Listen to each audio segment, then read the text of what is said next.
EdTech Mondays Africa is supported by the Mastercard Foundation Centre for Innovative Teaching and Learning and is part of the Mastercard Foundation Young Africa Works programming. Hello and welcome to this edition of EdTech Mondays Africa. My name is Doreen Biira. On this edition, we've got a special discussion we'd like to have.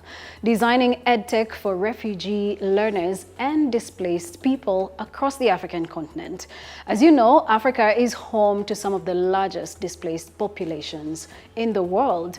And countries like Kenya, Uganda, and Ethiopia happen to host some of the largest refugee populations on the continent. And so knowing that Africa has got a young population, most of them school-going age, we like to find out how are learners in these refugee settlements coping with advancing their education.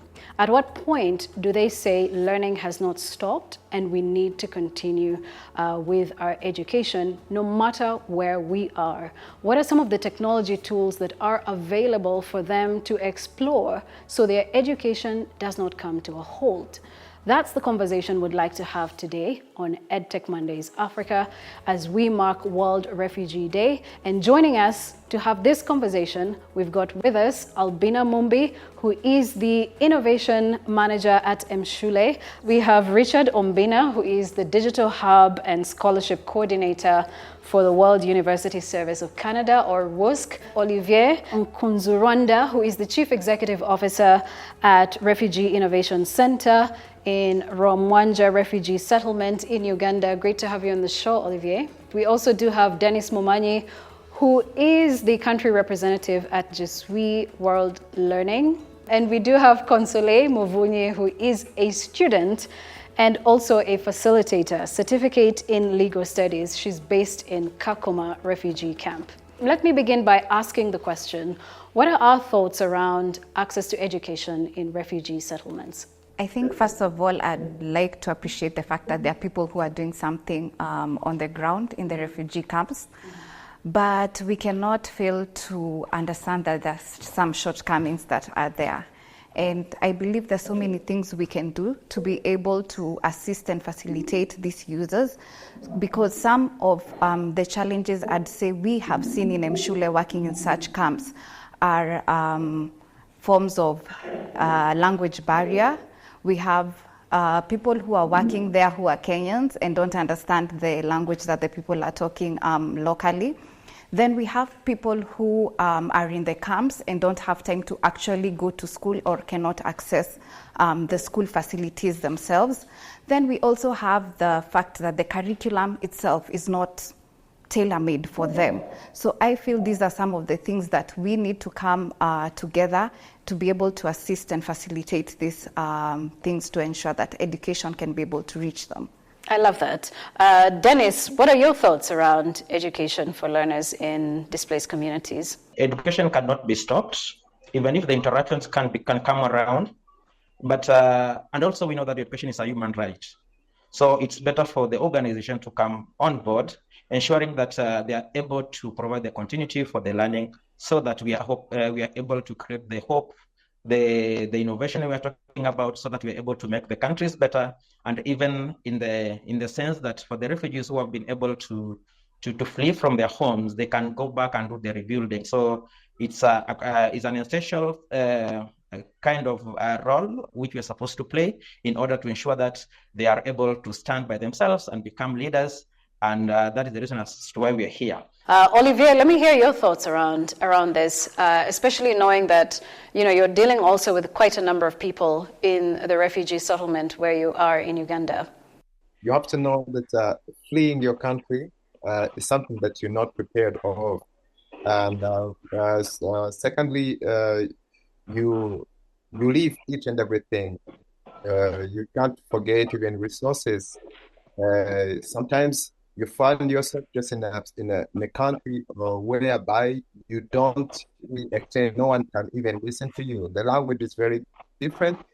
Coming to the community, cultures are very, very different, and it's a part of learning, So when it comes to education, children, they need to step back so that they can first learn the culture, they learn the language, and also they integrate into the new communities. there is also what we may call the resources, something related to resources. Parents, because of not being able to cater for each and every educational needs, you find they are just dropping out school their children so that they might also just, because they can't really cater for education, equating documents. Some of them, they flee, war doesn't prepare you. They flee their country without documents. And those with the documents, they suffer. So it's been a challenge, especially here where we are. That's quite interesting. When you mentioned that when they flee without anything, no paper, no certificate, there's nowhere to start. So everybody has to start from scratch, and building their lives up can be quite a challenge. Richard, let me hear your thoughts around this as well. It's true that language is an issue.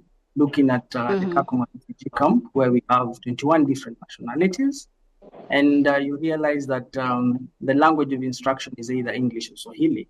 So when you lack that skill to translate maybe into all the different languages, then it becomes a challenge.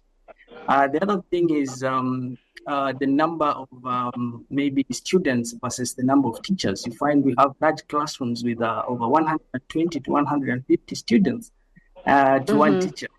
How does this teacher even manage that class? So there is really need to build the capacity of teachers in terms of handling large classrooms and pedagogy. And also to put into context what Olivier has said, those who flee from their countries without documentation, and they come and they have to integrate with the local education system in Kenya, there is no proof as to where you have studied. For instance, maybe you are in grade 8 at the time you have in your country. Then when you come back, maybe you're a small-bodied person, and they tell you to go to maybe grade 6. So what happens? Is that not just injustice that we are doing to this person? So these are some of the challenges that we really need to address, and this discussion is timely. Absolutely. And speaking of all the factors that have been shared here by Albina, Denis, Olivier, and Richard, we've got with us Consolee Muvunyi, who is not just a facilitator for certificate in legal studies, based in Kakuma. She's also a student pursuing her bachelor's degree. Consolee, I want to hear from you. First of all, how did you get into Kakuma camp? And what has your education journey been like? I came in Kenya in the year 2001. That was in March. And I was able to come with my parents. After coming to Kenya, we were able to settle in Nairobi. That is the first place that we landed when we came to Kenya. So living in Nairobi, life was not that much easy. So my parents had to relocate and came back to Kakuma. So I can say that the journey in Kakuma started in the year 2002 in August.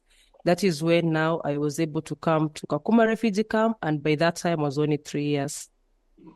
So my journey to education, I can say it wasn't an easy thing at all. Like being a refugee, coming to a new environment, you are a Rwandan, you doesn't understand anything about Kenya, and you are just, there's nothing that you can do apart from going to school. So coming to Kakuma, I can say that it wasn't easy at all. Life was hard. When it comes to education too, the learning materials were not enough. The teachers were not enough. You could just go to a class and you realize that 200 students are seated in one class and they only have one teacher. So like you grabbing the knowledge that you're supposed to acquire as a learner, it wasn't that much good. Yes, you could just get the skills, but then when you try to go back at home and try to relate what you've been learning in class, it couldn't be very easy because the congestion, the noise in the class, the teacher being tired, like trying to communicate to students from different nationality, different religion, different background. So it wasn't easy. So what really helped me is the self-motivation that I was having in my mind. When I arrived there, I started my preschool just in Kakuma. And then from preschool, I was able to join the primary school. From primary school, then joined the secondary in one of the schools that is called Mont Chapelle. It's located here in the camp, and then it's just a girls' school. And then from that, I was able to get a scholarship from JWL. But then at that time, they were having a university that is called Regis University. That is where I did my diploma in social work. So that is how my journey to education was. And, just seeing the kind of resilience you've had to go through from a classroom of 200 learners, and you've been able to, go against all the odds and still make it to where you're at. What would you attribute that to, in addition to the fact that you got a scholarship? What really helped me and what made me be able to keep on focusing and even getting the higher thing that I wanted in life was the self-motivation in me. Like when you know what you want in life, regardless of the challenges that you have, you'll always aim higher, and you'll always aim to be able to get what you want. So the self-motivation in me that I wanted to change my life and my parents' life and even my future ahead is what really kept on driving me up to the point where I am right now. That's interesting. And, when you look at what exactly is happening in these camps, there's so many challenges there. It's one thing to be a motivated learner, but it's another where, you're a girl child, you're facing so many barriers to you accessing education because of the different cultures that are within that setting. So quite interesting that you've shared that. I want to come to you, Denis, in terms of some of the initiatives that you are running in these settlements. I want to find out from you, what are some of these digital competency levels that you've observed in these settlements? How do you think they are coping with this? Because maybe Consolee is just one of the few who have made it through. But how are we making sure that these competency levels are increasing for learners in these settlements? With the coming of the smartphones, and I think they have simplified the competences in digitality, in the sense that when you come to the camp, at least 40% of the residents might be having a smartphone. And in this regard, students or children are able to use the phone for communication. Yeah, they're able to share ideas via the communication. But now the real journey now comes in when they join the post-secondary education. Like now, mostly Consolee and the group, when now they join the higher education aspect. Here is now when the competences raises to be a little bit proficient for them, because in this state, they are supposed to integrate more with the technology. They're able to use the technology more structurally in submitting their assignments, in getting to join the meetings, in getting to set up the e-tools like Zoom, Google Meet, and the rest when they are discussing with their online faculty and their on-site faculty. Now, in this essence, now you realize that in that aspect, they're able to be more frequent users. They even go to an extent of now becoming the leaders and also the pioneers within that aspect. But it's a very limited number due to the resource scarcity within the refugee camp and the EdTech to promote the competences to the higher levels. I'm going to come to you, Albina, but I wanted to first hear from Olivier. The Refugee Innovation Centre in Rwamwanja refugee settlement, where you're at, I want to hear from you how acquisition of digital skills is helping these learners progress with education. And if at all, they even have access to the tools that are necessary to help them advance their education. It's a refugee setting whereby it's just in the building period whereby most of people that they have been just using offline activities, paperwork, and so on.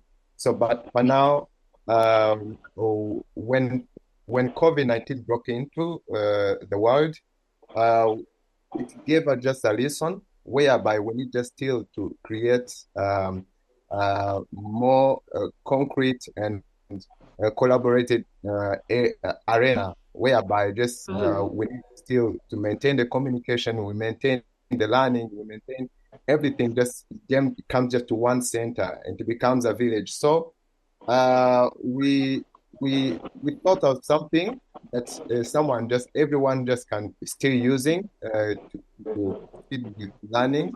We brought in digital library. Digital library, whoever had a smartphone, we had to install their BookSmart. BookSmart is an application whereby you can just download and access reading books, textbooks just offline. Another thing, after COVID-19, we brought in the digital library, which is normally Refugee Innovation Center distribute libraries and establish new small libraries just throughout the camps.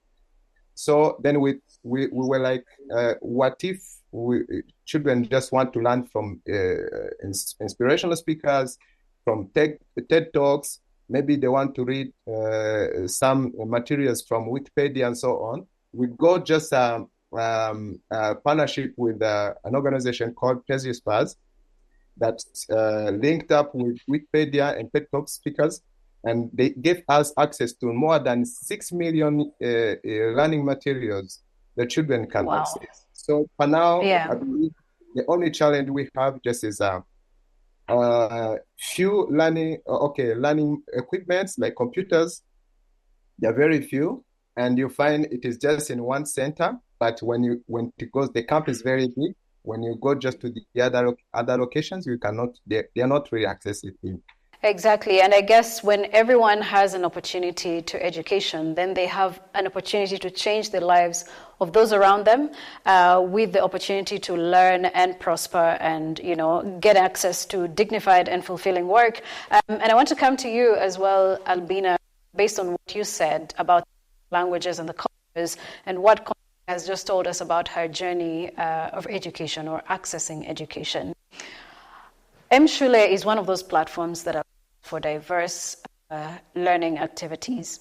But tell us a bit more about what tools are there for learners in the settlements like Consolee and even those who are younger than her. What we do at M-Shule is we sat down with our partners who are actually on the ground. And we got to understand some of the needs that they have. Because I know most projects in Kenya fail because we don't go to the ground. We just do from the top to the bottom instead of bottom up.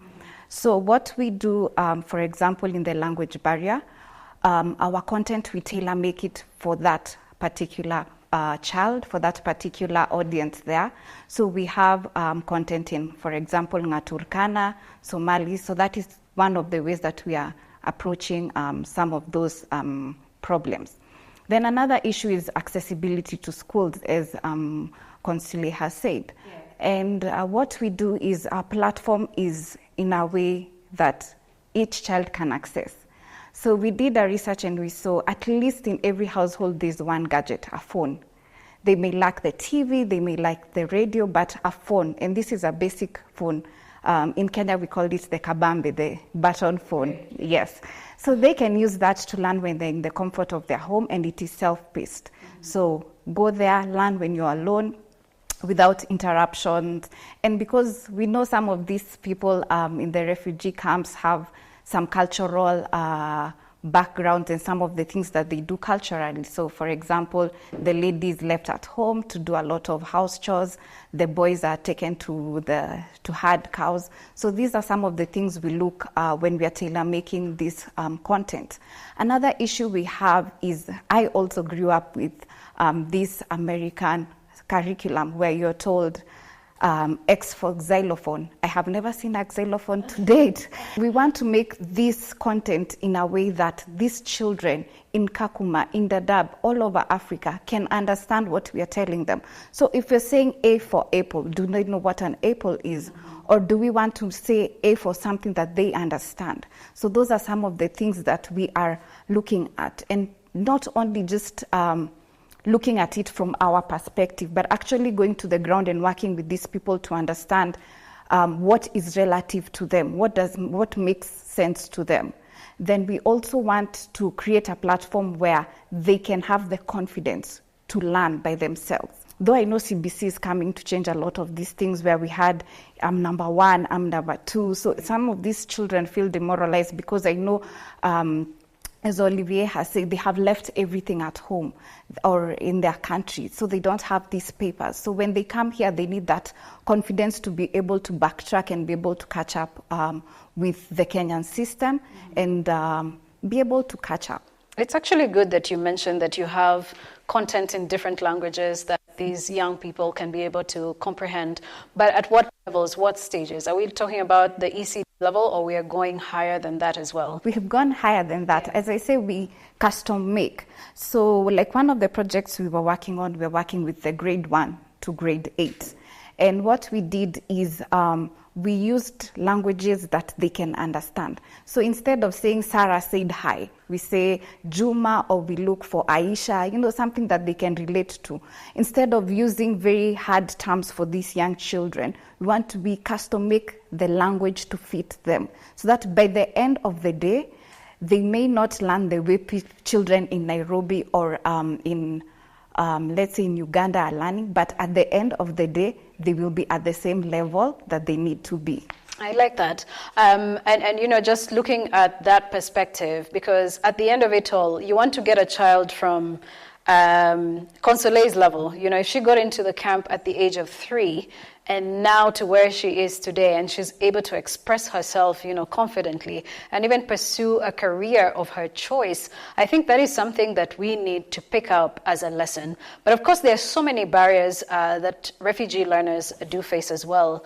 But before we even get into those barriers, I want to hear from you, Richard. You have different initiatives as WUSC that are currently running in helping with TVET training in these settlements. How is that going so far? And probably you could also tell us about some of the challenges that you are experiencing from both the refugee side, but also from a working side as an organization trying to change the narrative. Looking at the refugee camps, we realize that there are two groups that we've only spoken about the refugees, but forgotten about the host communities that are surrounding them. And they're also part of the activities that we do. So in relation to TVET, our mandate there is to offer skills that are market-driven. And we work from an angle where we assess the market. What are the skills that the market is demanding? Then we contextualize what we are doing and our curriculums in line with those skills that are in demand. So we've been working closely with the National Industrial Training Authority and working with them closely to assess the centers that we work with. Are they up to standards? Do they have the right equipment? Do the trainers have the right skills so that they can even implement these projects? Then at the end of the day, once the skill is ready for market, we take a holistic approach where we say, in today's world, you need ICT as a skill set. So every participant within the TVET training has to undergo basic ICT skills so that if, for instance, you're doing hairdressing or you're doing electrical and solar installation, at the end of the day, you need to set the skills. So we work closely with our trainers, the ICT trainers who offer this skill set. And then apart from that, we also look into financial literacy. As much as we are saying we're giving you a skill, then you're supposed to earn money from this skill. How do you even do the basics of financing and managing the money that you'll get out of this skill set? And some of the challenges that we do face is we see there is proximity, the distance from one center to another. And you realize that most centers are within the camps. And we have the host participants who have to travel a long distance into the camp to get the training. So as a project, we've been looking and working closely with institutions within the host community. And we bring in experts to look at the institutions and verify if they meet the minimum standards for training. And host community participants are able to go into these institutions. The other challenge was around language barrier. You realize that out of the 21 nationalities, for instance, our program has been able to deal with 16 different nationalities within our training. So we've contextualized our curriculum in a way that we have translators who can speak the different languages. Remember, TVET is more on competency based. So 80% of the time it's the hands-on skills, 20 is the other skills that you're taught in class. And for us, we've been able to work closely with the translators and offer the skills even to those people who do not understand how to read and write. They're able to see and learn. And at the end of the day, if you're able to deliver the skill or deliver the products to the end user, then we've met our objective as an organization. And so, when you talk about that, it, gets the mind thinking around the different challenges that you might experience, because if you're having to deal with, say, 16 languages in those settlements, how easy is it to get these translators, or in this case, dealing with, being able to break down some of this content to the different nationalities? And I'm sure Consolee also will have something to say about this, but I want to hear your thoughts around this as well. These refugees or displaced persons come with skills from the country that they come from. So there are those who can speak fluently both English and another language, maybe 2 or 3 languages. And during our project implementation, we map out the skills that you have before coming into the program. So we know that you can speak French, you can speak maybe Swahili, and you can speak, maybe another person can speak Rwandese. So what we do is we utilize that skill set that you already have, then bring you on board, train you as a trainer of trainers, equip you the necessary skills that are required to manage a classroom management, pedagogy, and then utilize the National Industrial Training Authority to equip you the necessary skills to be able even to translate the manuals that you have. So each center is given a manual, and then the manuals are being translated by these persons that we've identified. And over time, we build their capacity so that in case of attrition, maybe you're resettled, you go with the skill set. What happens to the project? So we bring others on board and then. From what I'm hearing around the initiatives that we are all currently running in the different settlements that we are working in, there's just one common factor, is that these are diverse services that we are giving or offering to these refugees or people living in displaced communities. And I think that does speak to the fact that when you're talking about education, there's no one size fits all, because the brick and mortar or, 4 walls in a classroom and a blackboard doesn't really work for, say, learners in a refugee settlement, but they can still continue learning with the different initiatives that are currently ongoing. Consolee, I want to come to you now and hear from you around the fact that technology has been a big boost in your education to date. Tell us about that, and maybe you could also point into some of the challenges you have experienced with technology as a student, and how you think you've been able to navigate the same. Being an online student, you're not going to any class, you're just going to interact with your gadgets. So your gadgets is your teacher, your gadgets are your friends, and your gadgets are the ones that you take most of your time interacting with. So I can say that it has helped me become a self-centered person. Like, I can do my things without being followed up. Like, when you're in an on-site class, there must be somebody who is there telling you to do this or that. But then with these online studies, you are a director of yourself. So this is one of the things that I really loved from the technology, because you even have more chances of doing more research, because you're having the internet, you're having the gadget. So you can even be able to learn more and explore more from other people who have made it in life. And I can say that is one of the things that helped me from the technology, because at a time, when I want to learn something, or when I want to achieve something, I could go through the website and then try to look at some of the TED Talks, like some of the women who made it in life, some of the women who are like self-motivated, those women who achieved because of education. So at the time, I could just go through the different websites, look for them. That is one thing I can say about technology. With technology, you can be able to explore more. But then when you're in an on-site class, yes, the teachers will be able to tell you things, but then they won't go into deeper, because they'll just be giving you what they're supposed to give. But then with technology, you can go an extra mile of even doing research and trying to learn more of the things that you never know. So some of the challenges that I was able to go through, one of it was the internet connection. So at a time when you come to class, yes, you're motivated, you have a lot of things to do, but then you come to the learning center, there's no internet, maybe the power is not working. So you're like, what am I going to do now? So you even feel like demoralized. You feel like being turned down because you came all that long from where you're staying. You've used your transportation. You've lived a lot of things you're supposed to do. And then coming to the learning center, there's no internet, there's no power. So at a time, it really used to drain me back. But then because I knew what I wanted, I could search for a solution. For instance, if I find that this place doesn't have an internet connection, I could try go to other places, maybe to the cyber, so that I can be able to get the internet to do my work.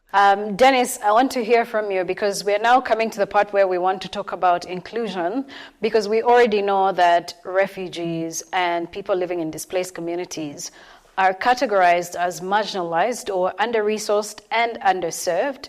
But how do we make education in these same settlements more inclusive? Because it's one thing to be a refugee, but it's another thing if you have to be a refugee and say disabled, or a refugee and maybe having another challenge as well. So having to have all of these challenges in one is going to mean that there has to be a high level of inclusivity when we are offering these services. How do we make sure that we are being inclusive even in these settings? The students like Consolee and the scalability of the program within the Kakuma refugee camp, mostly in the higher education. This is the push which made the Jesuit Worldwide Learning in the year 2010 to be able to bring this rare commodity to the youths within the refugee camp. And in their collaboration with the accredited universities, they were able to bring the university to the community. So when the university were in the community and the students were being enrolled, the way Consolee is saying, they come in, the internet isn't working, they are leaving. So what did we do to ensure that these issues have been resolved? So this is a place where Jesuit Worldwide Learning came out with different measures. Number one, the kind of platform we use right now is not the platform we used to use, because right now we have a user-friendly kind of LMS, student management system, which students are able to interact with, send their emails, they're able to do the discussions, and it doesn't really require a lot of connectivity for it to work. The other platform we looked into was in regard to the resources, because with the unstable internet connectivity, they are not able to download. Now, what will be done? Then now the JWL Hub came out with an online and offline app which can be used within the mobile phones, where the students can be able just connect with the connectivity which is there, and they're able to download and they're able to save the materials offline, so that in this they're able to discuss from to learn from wherever they are, because they're being able to get the materials. Some of these refugees living in these settlements find it even difficult, say, to access something like a SIM card, because to have a SIM card, you need some form of identification to be able to access that. And by default, they are locked out of a lot of things, like access to content and access to, acquisition of skills and stuff like that. But tell me about the partnerships that you're having that are trying to help to, make life easier for the refugees that you are currently helping or supporting. For the longest time, documentation has been a challenge and still is a challenge. Whether you're trying to access a credit facility, whether you're trying to register a SIM card, whether you're trying to register yourself into a learning institution, documentation has been a challenge. And one of the major partnerships that we've had is with SciCan Colleges and Institutes Canada, where we've worked them in our TVET work under scholarships. And you realize that refugees were not part of the government capitation program that allows you to pay half the school fees. So if you're not a Kenyan, then you have to pay the full amount. But through the partnership, they have been able to lobby around and reduce that to half the amount, and they're paying as equal as Kenyans. Also documentation, using the manifest as a registration document into a TVET institution for the longest time was a challenge. But you realize that through the partnership, the 5 nationalist TVET institutions that we work with were able to allow us take our scholars to those. Some have even graduated. When it comes to access to credit facilities, access to even opening an account just to be able to run a business and save has been a challenge. In terms of SIM card registration, a lot of participants have been blocked out. You remember there was a time when the major service providers were shifting and they required you to have a registered SIM card.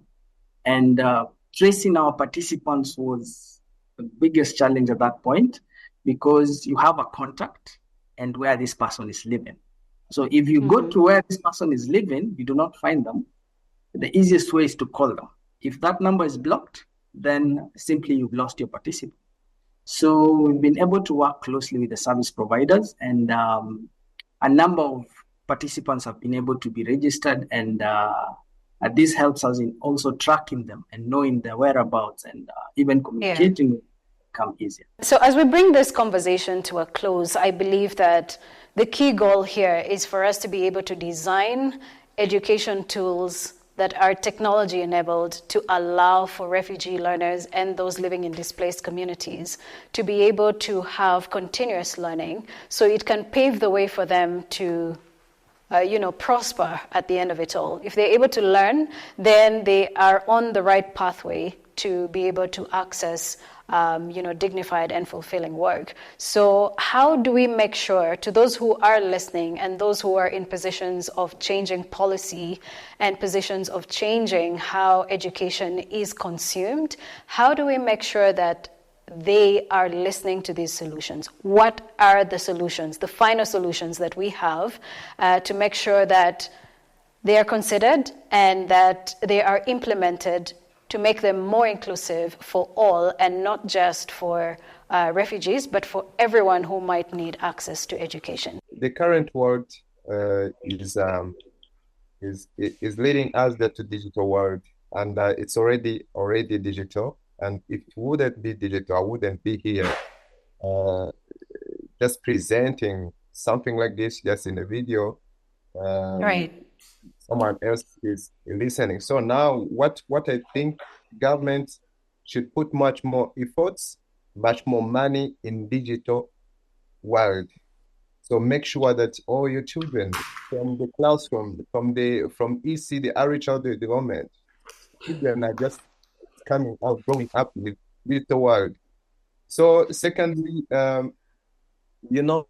digital technology makes things a little bit cost effective when it comes to, for example, when you're using gadgets just in a classroom, viewing maybe different materials, it would have costed the school just to print out papers, number of books, just for children to access them for every year, every term. But this time, it's just a matter of just a tablet. You look at the savings that you have. If a school is there just for 50 years, so you've been using a gadget, so it will be a little bit cost effective, less expensive. Albina, I want to hear from you. How do we make education more inclusive where technology is concerned? The first thing I think I would talk to is the service providers, to make sure that some of these places are accessible. Because from our experience working with people, especially maybe I can say like Northeastern, they have the phones, they have the phone number, but you can't reach them because there are no boosters and there are no ways to access them. Then I think too, I'd also speak to the policy and the curriculum people, because I think the curriculum is tailor-made for people who can access quality education. And if they can make this curriculum in a way that it is standardized, yes, but the way it is implemented should tailor-make each and every child from different places, because I know we are speaking about the refugees and also the displaced people, but look at the situation of the children in rural areas. This curriculum also doesn't suit them. Then also looking about the language barrier that we have talked about. Teachers who are sent there are from these other regions. We don't have teachers who are trained by the government to go and teach these people. Or if we do, they are talking our local language. So how do we cope with that? What are we doing to look at those people to make sure that their quality education and that they move from one place to another? So I feel that the policy makers, the curriculum structure, and also the accessibility of this technology needs to be improved, if I can say so. All right. Improving the technologies that work around education for people living in these settlements. Denis, very briefly, what is your final take on using technology or designing, EdTech for learners in refugee settlements? We have been having players who have been in the ground for long. They have persevered the challenges. They now have the solutions. So my first call is to call upon the like-minded partners to be able to give more support in order to scale up the already provided opportunities within the Kakuma refugee camp. Richard, over to you. What are your thoughts in terms of making sure that everyone gets the education they need backed by technology? Number one, I'd speak about coherence, and I'm glad Denis thought about the issue of many actors within the space doing the same thing, but they're actually dedicating resources, which in this case, these resources could be channeled maybe in building capacity to ensure that at the end of the day, the deliverable is of quality. Number two is around sustainability. We see a lot of projects come, maybe they do the implementation in 3 years, they go. What is the post impact after project closure? Can we attribute the success 2, 3, 4, 10 years after the project has closed?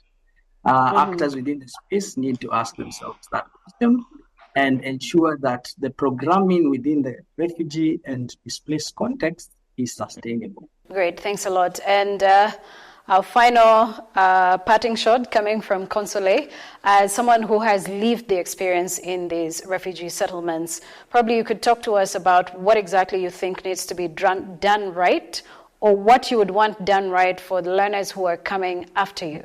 What I can suggest, one thing, let all those ones who are offering the online platforms be able to bring the hubs near to the students. So that we can be able to minimize the movement of the students from one setup to another setup. They could think of bringing more hubs near to the community. Like they identify a community or a center whereby they can be able to target different youths from different nationality. This one will really help the students from moving from one place to another place, and even the issues of insecurity will be able to be minimized.